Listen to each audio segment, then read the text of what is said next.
2024 में क्या लगता है आपको कि कैसे जीत होगी? मोदी का मुकाबला विपक्ष कैसे करेगा?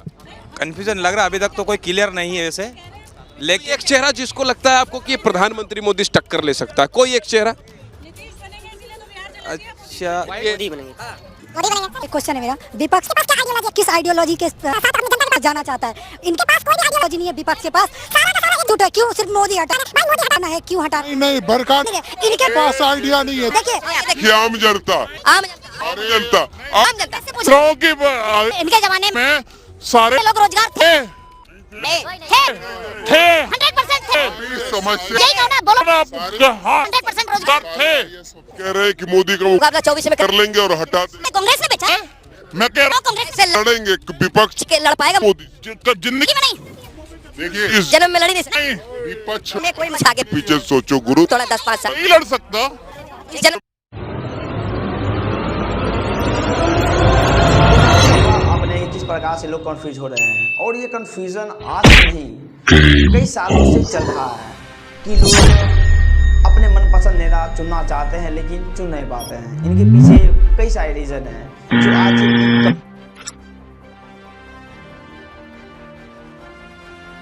कंफ्यूजन के रूप में आपको जो थंबनेल दिखा है, इसके पीछे कई सारे वजह हैं जिसके वजह से हम लोग कंफ्यूज हो जाते हैं और सही लोगों को नहीं चुन पाते हैं, जिससे हमारा लोकतंत्र खतरे में पड़ जाता है। कौन सही है और कौन गलत है, क्योंकि सभी लोग अपने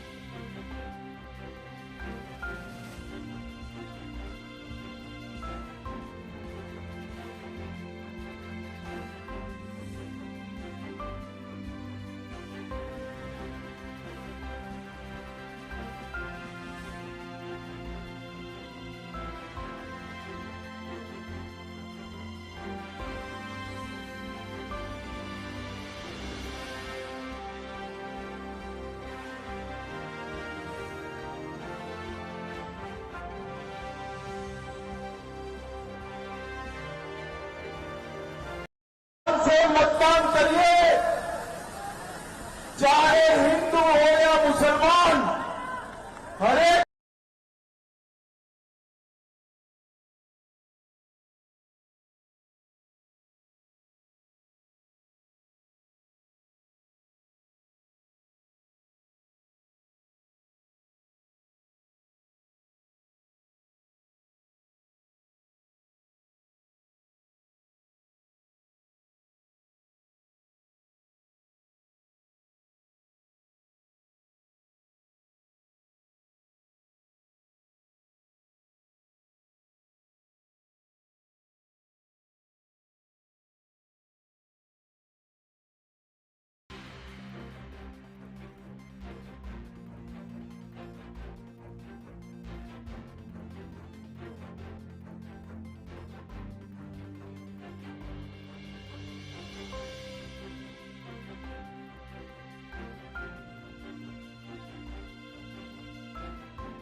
इसको समझने के लिए हम अपने परिवार के उन सदस्यों के बारे में बात करेंगे जो काफ़ी समय बिता चुके हैं और इन चीज़ों को काफ़ी देख चुके हैं, राजनीतिक चीज़ों को।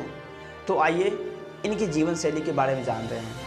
सबसे बड़ी बात यह है कि जो हमारे बुजुर्ग हैं वो पिछले जो सरकार बना था उसमें वो जिए हैं, तो उन्होंने देखा है कि वो सरकार किस प्रकार से चलता था और उनको किस प्रकार की समस्याओं का सामना करना पड़ता था।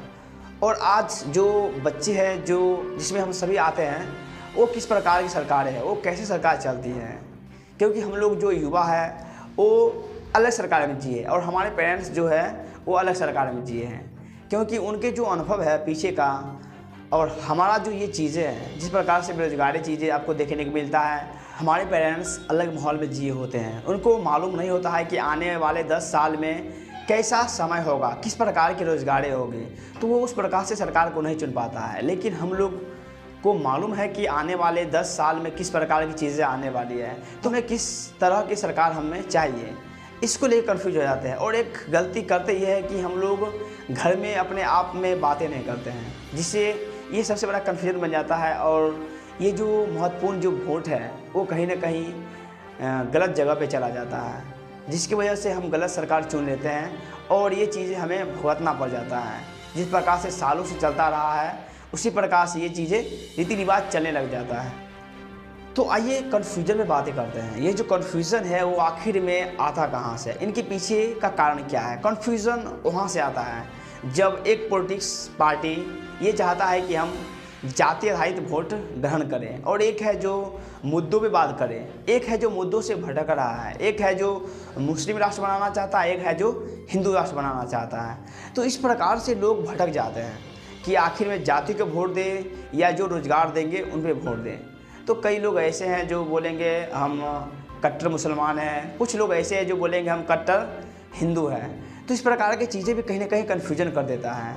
जो रोज़गार को मात देता है या रोज़गार को उस चीज़ों से हटा देता है और हिंदू मुस्लिम जैसी चीज़ों के लेके आगे बढ़ जाते हैं। तो वहाँ पे कुछ लोग वहाँ पे बढ़ जाते हैं। एक जो लोग हैं जो हिंदू मुस्लिम के पक्ष में चले जाते हैं और एक है जो है वो कहीं ना कहीं जो राष्ट्र के हित में है वो उस पर चले जाते हैं और एक दूसरा जो सही मुद्दों को लेके आगे बढ़ते हैं। तो यहाँ पे कन्फ्यूजन आ जाता है कि लोग रोज़गार पे वोट दे या जाति पे वोट दे। अभी देखे होंगे कई सारे वीडियो, कई सारे जो रैली होता है उसमें अपने जाति को प्रचार करने के लिए कितना बड़ा झंडा रखता है और वहाँ पे भी देता है कि ये जाति वो जाति और अपने जाति को लेके लोग गर्वित महसूस करते हैं। तो वहाँ पे भी कन्फ्यूजन हो जाता है। एक जो बच्चे हैं जो अपने जाति को लेके शान मानते हैं, एक जो पेरेंट्स है वो चाहते हैं कि हमारे बच्चे रोज़गार कर पाए, जाति से कुछ होने वाला नहीं है। तो यहाँ पे सबसे बड़ा कन्फ्यूजन बन जाता है कि हम किसको वोट दें। तो दोस्तों बात आती है यहाँ पर कि हम किस प्रकार से सही सरकार को चुनने के कई सारे वजह हो सकते हैं। कुछ छोटी छोटी चीज़ जो हम फॉलो करेंगे तो कहीं ना कहीं हम सही सरकार को चुन पाएंगे और आने वाला हम लोगों का समय अच्छा होगा। जो हमें रोज़गार नहीं मिल रहा है और रोज़गार मिल पाएगा, जो नियम कानून गलत है उनको सही किया जाए। तो इसके लिए क्या होगा कि जब हम जो लोग शिक्षित हैं, जो लोग मानिए कि उनको जानकारी नहीं है कि कौन सरकार सही है कौन गलत है, तो कम से अपने परिवार में जो भी लोग हैं वहाँ पे ज़रूर मीटिंग करें कि आखिर में हमें किसको वोट देना चाहिए, आखिर में हमारे घर का समस्या क्या है। जब हम अपने घर की समस्याओं को देखेंगे और जब सामने वाले जो पॉलिटिक्स नेता है जो भी लोग हैं उनको देखेंगे किस प्रकार की बातें कर रहा है, तो वहाँ से हम लोगों को कहीं ना कहीं ये चीज़ें सही नज़र आएगा कि हमें किसे वोट देना चाहिए। और एक जो मैं कहूँगा कि हर गांव में, हर शहर में, हर ज़िला में एक मीटिंग होना चाहिए, खास करके गांव के रूप में। जब अलग अलग गांव, छोटा छोटा गांव है तो वहाँ पे जो लोग हैं इकट्ठे होकर हम आपस में जब बात करेंगे तो कहीं ना कहीं मालूम पड़ेगा कि हम लोगों की आखिर में समस्या क्या है। जब गांव के लोग इकट्ठे होते हैं, 10 लोग इकट्ठे होते हैं और अपने अपने समस्याओं को बताते हैं तो वहाँ पे आखिर में मालूम पड़ता है कि हम लोगों की समस्या क्या है। तो उस प्रकार से लोग चुन पाते हैं सही नेताओं को कि किस प्रकार के कौन नेता बात कर रहा है और किसे में चुनना चाहिए और आने वाले समय में ये जो नेता है क्या इस प्रकार से हमें ये चीज़ें दे सकता है। तो आखिर वहाँ पे लोग सही नेता चुन पाएंगे।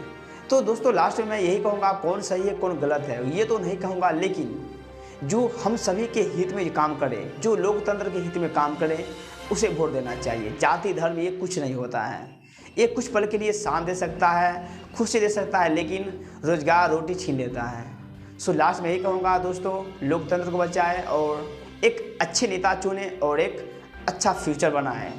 सो दोस्तों बाय एंड टेक केयर दोस्तों, फिर मिलते हैं नेक्स्ट वीडियो में, तब तक के लिए जय हिंद।